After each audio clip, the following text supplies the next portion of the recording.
Locked on Longhorns, the show. Jonathan Davis, your host. John Garcia Jr., Director of Football Recruiting at Sports Illustrated, joining me. Of course, today's episode is brought to you by LinkedIn. John, let's get right into it.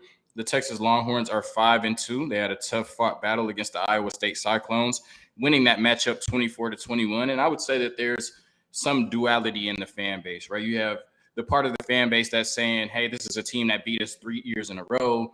This is a team that, maybe last year would have lost this game. They found a way to win. This is a great win. And then you have the other side of the fan base that's saying Iowa State sucks. They shouldn't have been able to score. How did they get 21 points on us? This game was way too close for comfort. Texas hasn't turned the corner yet.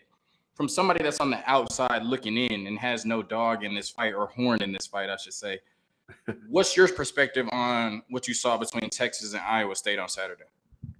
Look, I mean, there was really no way to conceivably assume that game was going to be like the Red River rivalry, right? There was no way to assume it was going to project as an easy win because those teams couldn't be more different, Oklahoma and Iowa State, right? Obviously, that's from a football standpoint. And then emotionally, my gosh, just imagine Quinn Ewers. Imagine a lot of players that are early to this rivalry and Steve Sarkisian's team getting up for Oklahoma. I mean, I think you could have easily projected last week, maybe all your shows, JD, you could have said this has got trap game written all over, right? Oklahoma State the following week, a bunch of ranked teams thereafter. This was really the beginning of Texas's gauntlet.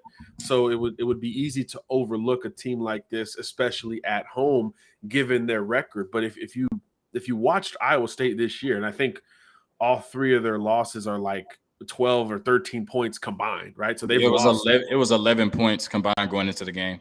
Right. So they lost a ton of heartbreakers. Really, you knew this was a really gritty team with a good passing game, a wide receiver core combination, and an excellent defense that really, under Matt Campbell, they've always done this. They take away your best thing. Whatever that thing is, that's their focus. So obviously it was Bijan Robinson and limiting that Texas running game. So it had to come down to Ewers and Worthy and Whittington and those guys winning their one-on-one matchups because they weren't going to let Bijan add to his, Heisman tape, highlight.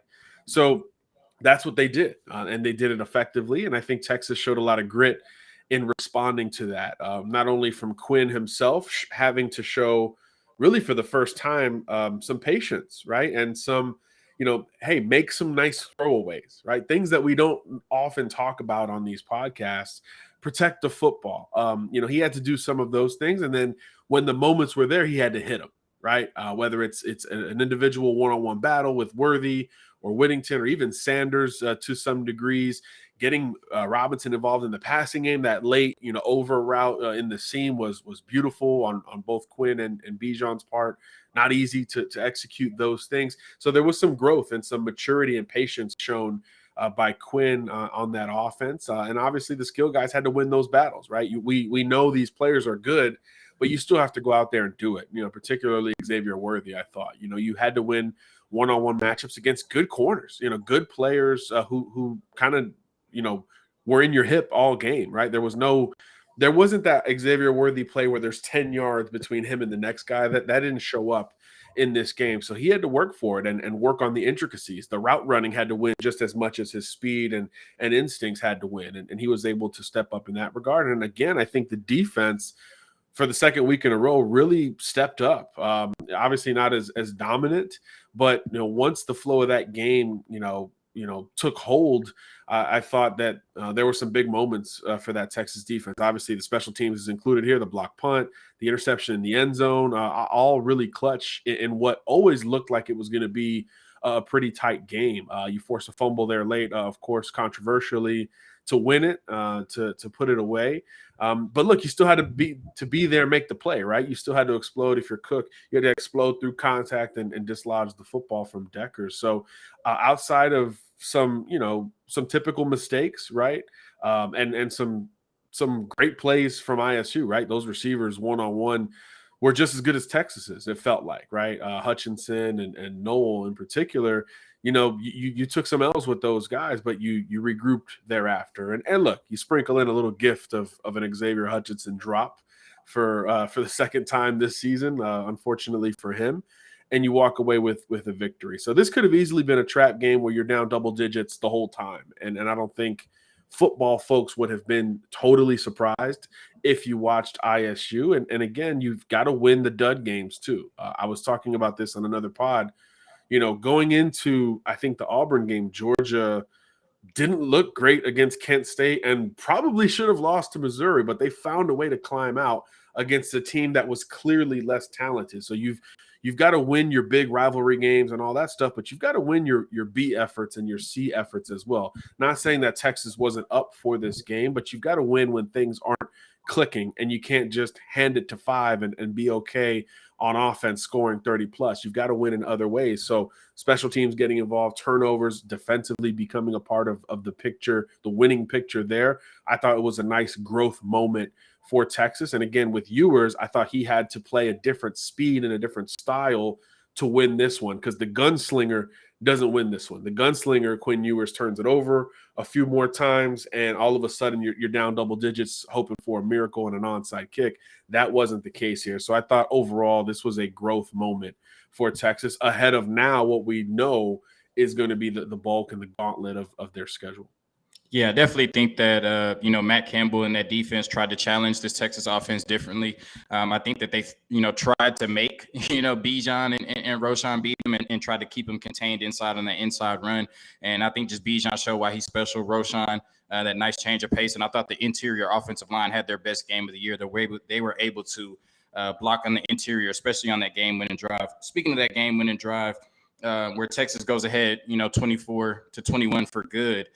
Being down 21-17, 9 of 11 plays on that drive were run plays. And when they got down to, goal distance to go on the goal line, first, second, and third down were all run plays before they let Quinn Ewers throw it on 4th and 3rd to probably one of the best whip routes you'll ever see. Xavier Worthy. Hardest route to cover, man. Yeah, for the game-winning touchdown. I really don't think that Quinn Ewers had his fastball on Saturday, and I think that Sark understood that Quinn Ewers didn't have his fastball. We saw him miss the deep pass to Casey Kane on 4th and 3 on the slot fade. We saw him throw the ball on the ground to JT Sanders backwards, which should have been a fumble, but then he jumps on it, right? It's just Quinn. But that was a clutch. That was a clutch. Yeah, but yeah, he got it right. For the first time, really, to Texas fans, Quinn Ewers looked mortal. But what I said was it's important that Quinn Ewers didn't lose the game for Texas. You could say that Hunter Decker played a better game than Quinn Ewers, but you can also say that he lost the game for Iowa State with 2 key turnovers. What do you think it means? Turnovers in the red area too. Yeah, exactly, in the end zone. What do you think it means for Quinn Ewers to have that type of game you talked about, where he's not great, he's not the star of the show, the play caller takes the ball out of his hands as much as he can in the second half, and yet they still walk away with a win against a tough Iowa State team? What do you think that means for Quinn Ewers in really the beginning of his career as a redshirt freshman? Right. That's always important context to lay out there. This is game 4 or 5 for him overall in college. So I thought exactly like you said, this is a huge growth moment for Quinn. It wasn't clicking. Things weren't working down the field, and you had to adjust. And obviously that's a hat tip to Sark and the offensive staff as well. But he had to execute those change of pace plays on his own. Again, we talked about, I think, a couple shows ago, what I liked seeing from Ewers was kind of the intangible stuff, the ball handling, the footwork, the decision making. And I think even more so this week, we saw more of that, right? With the exception of that, the fumble that he threw. But, he still had the alertness to go and get on top of it. And yeah, I think it would have been so easy for him to press, right? Because you are an all-world quarterback with a huge arm. Even if the accuracy isn't quite there, you still know you got it in you, right? I mean, we see quarterbacks do it. I mean, Patrick Mahomes did it last night, right? I mean, he was like, my guy's covered, but I'm Patrick Mahomes. I'm going to fit it in. And it was picked off, and they lost the game. So it's so easy, even at the highest level, to channel that and just say, my right arm is better than your instincts and your quickness, so I'm just going to fit it in there. And at one point, he decided, let me pull off of that and go with what's there. And I think, again, that speaks to his own growth. It also could have been easy for him to just force it to 8. Play in, play out, right? Just force him the ball when he's covered, when he's not quite creating that same separation. that could have been a crutch for Quinn as well, but he didn't do that. He still distributed the ball, relatively openly. So I thought all those things were really important for his growth, because again, you got to win those gritty games too. It's great when things are wide open and you're winning by 49 points and everything's clicking and you're able to push the ball down the field. Of course, everybody likes that. But when you start to think of great quarterbacks, it's these games. It's the games in the teens and the 20s where it's not all working, right? A lot of people last year said Bryce Young's Heisman moment was the Auburn game, but that score was like, I don't know, 10-7 or something like that late in that game. Nothing was working for Bama the whole game. Turnovers, 3-and-outs, penalties, all these things. Boom. But he got one last drive to punch it to overtime. He did. And obviously they won, I think, in 3 overtimes. That was kind of what locked up the Heisman for Bryce Young. So it's not the 400-yard games that we look back at when we evaluate. It's these grittier games that you have to go to your secondary pitches, if you will, to go and lead your team to victory. So I think this is the first time clearly the first time he's had to do that. And if Texas is going to be a double-digit win team or Big 12 contender or whatever we want to call them, there's going to be more of these games, right? There's going to be more situations that pop up that say, hey, we've got to go win this with defense and smart quarterbacking, not gaudy, over the top, explosive quarterbacking. Yeah, I'm so glad that Texas has a quarterback that can throw for 3 touchdowns and 0 interceptions, and we'll say he didn't have his fastball on Saturday. But like you said, you got to win them any way they come. After the break, quick word from Upside. We're going to talk about college football in general. We've talked enough about the Longhorns, and we'll talk about them moving forward, getting ready for Oklahoma State. But I got to hear John's expertise on the rest of the teams in the nation. He covers college football as a whole, not just the Longhorns. Unlock the Longhorns. From cringing at the pump to getting an eye-popping check at your favorite restaurant, inflation is hitting us all where it hurts. And it really hurts. That's why I started using Upside, because Upside is an incredible app for anyone who buys gas, groceries, or dines out. With every purchase, I'm earning cash back thanks to Upside. Download the free Upside app and use promo code LOCK to get $5 or more cash back on your first purchase of $10 or more. That's $5 or more cash back on your first purchase of $10 or more using promo code LOCKED. All right, John. So I want to start by asking you a Heisman question. Right now, it seems that Hendon Hooker and CJ Stroud are in lockstep. Most people would put Hendon Hooker above CJ Stroud because they just knocked off Alabama on Saturday in Heisman contention. Those seem to be the 2 front runners by far for the Heisman Trophy this year. So who do you think has the advantage right now, and why in the matchup between Hendon Hooker and CJ Stroud? Well, optics are so important in the Heisman, right? I mean, this is something that we've talked about forever, right? Because it's one of the human polls out there. So optics are so important. So if you're Hendon Hooker, a guy who last year going into the season lost the job. I mean, Joe Milton beat him out, big physical Joe Milton beat him out. And he had to get hurt for Hooker to take the reins. Now, to his credit, he didn't look back thereafter. But a guy who wasn't, the easy to stamp 5-star All-American quarterback like CJ Stroud, Bryce Young, and Caleb Williams, all these guys that we've talked about, Trevor Lawrence in years past. So, I think the climb that Hendon has shown to this point gives him brownie points, right? This is, we're journalists, right? Voting on this Heisman thing. So the better story, often captivates us, but the optics of the most recent game, my gosh, how could you not lean towards Hooker? No disrespect to Stroud, but yeah, Notre Dame's not the team we thought they were when that first game went down and Ohio State had to kind of grind it out against the Irish. At the time, we're like, okay, that was a big early season hurdle. They're going to, score 1 billion points on everyone, and we'll see what happens when Michigan comes to town. But that's not the case, right? The optics have changed because Notre Dame has, 3 losses at this point. So with Hooker, different kind of deal, blowing everyone out early in the season. And then you're starting to get over humps, right? And I think, again, when it comes to that story perspective, that matters to the voters, right? So one big hump, Florida. I know this is the first-year coaching staff and all that, but they hadn't beat them in, 5, 6, 7 years or whatever it was. Got over that hump in pretty solid fashion. And then obviously Bama. Everybody saw the build-up to this one, 15 years, Peyton Manning, game day, Bryce Young is back, the reigning Heisman winner, all this stuff that it would have been easy to see Bama win that thing by 17 and nobody blinks at it. And he comes out just on fire, quite literally on fire. Everything was working for Tennessee early. You knew Bama was coming back. They did. And then Hooker showed a little bit more resilience to come through at the end. And it almost was a crash and burn situation, right? I mean, that when I think it was 42 all, he's reading the mesh, read option and fumbled. Yeah, it's Bama like, runs Bama, back, and you're just they like, found a way. like, Bama found really? a way. Yeah. You're like, is this how it's going to end after all this? But no, he came back and persevered and made some unbelievable throws. You talk about trusting your arm. That last ball to Jalen Hyatt, who, by the way, the Biletnikoff Award, I think, changed a little bit last week too, because 5 touchdowns against Bama in that spot. Wow, unbelievable. But, on that last ball, he was flushed. He scrambled left. He's a right-hander. He scrambled left, double clutched towards Hyatt. So a ball that we see every Saturday getting intercepted, but he still had the velocity and the juice on it to get it into Hyatt's hands to set up that game-winning field goal, which was the ugliest game winner we've ever seen. But they'll take it. They'll take it in Knoxville. So I just think the optics of that puts Hooker above just about everyone else. And what's great for him, just from a continued perspective, you've got Georgia in a couple weeks, right? So if you knock down Bama and Georgia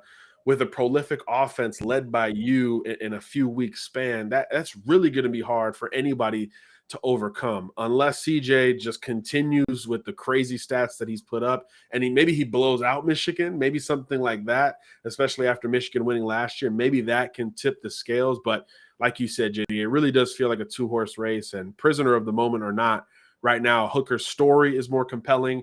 His climb is more compelling, and obviously he has the best win in the country under his belt at this point. Yeah, if he beats Georgia, like you like to say on the show, you got me saying it in other aspects of life. You can write him down in Sharpie as the Heisman winner. Who's been the most disappointed team in college football thus far this year for you? Besides Notre Dame, nobody wants to talk about Notre Dame out here. So outside of Notre Dame, who's been the most disappointing team in college football this year for you? That's a good question. I think it could be Penn State. I think Notre Dame and A&M always get preseason hype, and I get it for Notre Dame to a degree. I don't get it for A&M. I said it on this show. I've said it on other shows. Every year they're 8-4, 9-3. The recruiting is great, but it's never over the hump. It's never exciting offensively. This is something that we've come to expect from that team. So naturally, losing to group of 5 opponents, it wasn't a huge surprise to me in terms of disappointing. But I think Penn State, defensively has a bunch of dudes. They've got a starting quarterback who's been there for 26 years, I think, in Clifford. They've got a great skill talent, at running back and tight end, like they always do. And they've put up some duds. They won some duds that were ugly, not optically the same as Texas over ISU. And then in a big spot, I think Saturday against Michigan, you had a chance, right? You started slow. You got a gifted pick 6 or fumble 6 to go up on Michigan, and you never stepped on it. You never took advantage of that. And Michigan quite literally ran away with the rest of that game under Blake Corum, who also deserves some Heisman consideration at this point in my mind. So I think Penn State is one that could feel a little bit disappointing. Going into the season, we were talking about the Big Ten as maybe, and it sounds funny now, maybe the best conference this year in terms of just top tier teams at the top and then depth thereafter. But I think Penn State, Michigan State belongs in this conversation. Wisconsin, just falling off a little bit really takes away the strong optics of the Big Ten. So I would end up going with one of those schools, but I think Penn State had the most expectation between the 3. Best team in the country, not in the SEC. Oof. It's Ohio State. Look, that offense is absurd. There's really no other way to put it. And they're not even healthy. And they're still absurd. Like they haven't – I don't even think they've been at full strength once this year. Smith and Jigba hasn't been out there. The running backs haven't been able to play together consistently, which is really scary. And they're still putting up 40, 50 on whoever. But the defense has taken a step forward. And I think that is something that – we maybe were waiting on. We wanted to see it before we believed it. Even though they went out and got Knowles from Okie State and all of that, you still wanted to see it to believe it. Now, again, Notre Dame isn't what we thought it was, and the schedule hasn't been too scary for OSU just yet, but they are dominating to a degree on that side of the ball. So I do think that deserves some number one consideration. And I think Clemson, man, somehow quietly, undefeated. They're winning big games at home and on the road. DJ Uiagalelei has figured things out to his ceiling in my mind. It's not CJ Stroud and Hendon Hooker, prolific wise, but it's consistent, and he's taking care of the ball, and he's running the ball, and he's massive, and that offense looks a lot better than it did last year, and that defense is just as good as Georgia's, as some of these great programs that we've been talking about. Michigan deserves some consideration in that regard as well, but I would think OSU and Clemson are the best teams outside of the SEC, but Michigan really impressed me on Saturday. I thought once that Penn State defensive touchdown happened, I was like, okay, I think Penn State can create some separation here and actually pull this thing out. And Michigan's going to kind of be the Michigan of pre-2021, but it didn't happen. That defense remained dominant, and they were able to just lean on you in that run game. And I think J.J. McCarthy's a phenomenal player as well. So all those teams are really impressive to me. Yeah, I said earlier that Ohio State and Clemson probably were going to go undefeated this year. Yes, that's me taking Ohio State over Michigan. You read my mind, bringing up Clemson on your own. And definitely I want to say shout out to DJU, as most people call him that can't say his last name, because those K. Klubnik whispers got real loud, right? And he was able to shut all of them up. K. Klubnik from Westlake, who's a hell of a player. But so definitely shout out to him and Clemson being undefeated. I think they're going to make the playoff this year. I want to ask you about our old friend. I was saying Austin, but I guess in Dallas, Lincoln Riley at USC. What have been your thoughts on them thus far? And I thought way too many people, maybe it's because I got too many Oklahoma fans on my timeline, but they made so much about I was about to say Texas. They made so much about USC losing on the road by 1 point to a ranked team. Like I didn't think that told me anything about USC except they were ahead of schedule. So what are your thoughts on Lincoln Riley and what he's done at USC thus far? Yeah, outside of Saturday, another defense that we were just waiting to see, like, just show me that you've taken a step, and they had. I mean, they won some gritty defensive kind of games in the Pac-12, which is better than we all thought, right? The Pac-12 is better than we thought it was going to be going into the season, and then obviously a shootout, crazy, emotional game against Utah, and look. Kyle, that game was nuts, man. Kyle Whittingham deserves all the credit for having the you-know-whats to go for two there at the very end. Totally agree with him, by the way. I think the longer that game went, the more the talent, of USC would have taken shape and put a hold or an end to that game. But yeah, look, it's totally ahead of schedule, right? I think going into the season, USC was looked at as, hey, they're going to score points, don't know about the defense, don't know about the Pac-12. So maybe a 10-2 kind of team, potential, super dark horse for the playoff. And as things stand in mid-October, kind of the same thing, right?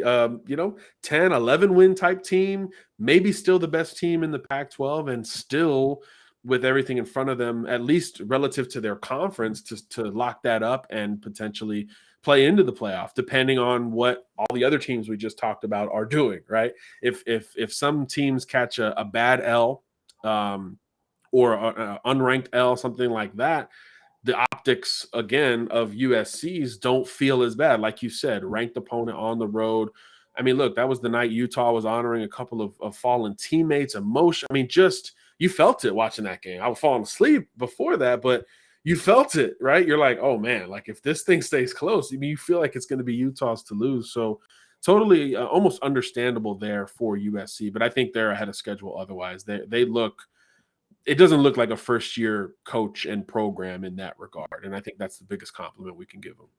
Yeah, I was too busy watching the Padres advance to the championship series for the first time in 24 years, but I might have to go back and watch that USC Utah game. I've been throwing all of these questions at John. He had no idea these were coming, so before this ad break, I'm going to give him a little preview of what I'm going to ask him next. My last question, through 7 games, who is the best team in the Big 12? First, a quick word from Nissan, because our partners at Nissan have worked with us to create a new segment across the Locked On College Network titled Thrilling Moments, where we highlight the most exciting play from the Texas Longhorns weekend game. And this week's thrilling moment from the Longhorns come from Anthony Cook, where he hit Hunter Decker with his shoulder and knocked the ball out and secured the victory for the Texas Longhorns as they sit at 5-2, matching their win total from last year. This segment has been inspired by the thrilling new designs featured across Nissan's new lineup of vehicles. Pursue what thrills you in the all-new Frontier, Armada, or Pathfinder today.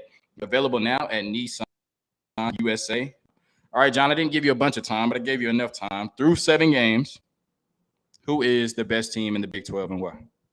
Man, you don't have to say Texas. You don't have to say Texas. Nobody's even listening.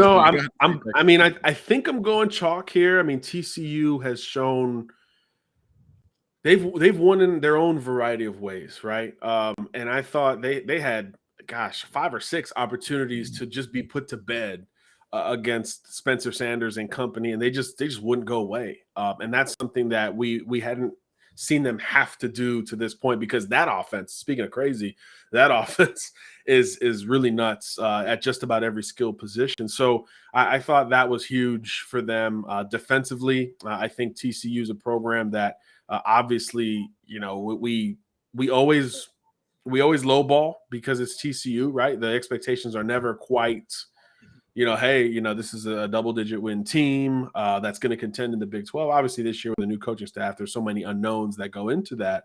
But I think the offense is so prolific, and the defense, specifically last week, showed some real resiliency, and even beating Kansas the week prior. It was facing 2 very different style quarterbacks that they couldn't have prepared for, and they still found a way to hold off the Jayhawks, which is still weird to say out loud, but shout out to Kansas. They look and feel different this year.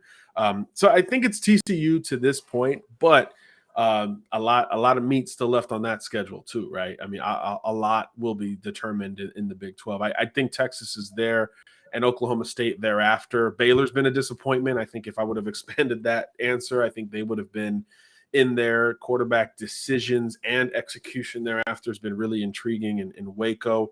But yeah, I think it's that trio. It's TCU, Texas, and Oklahoma State. And obviously there's going to be a round robin, and Siri will eventually understand that we'll just settle it on the field. And that's the beauty of college football in a conference like that, where you actually play everyone.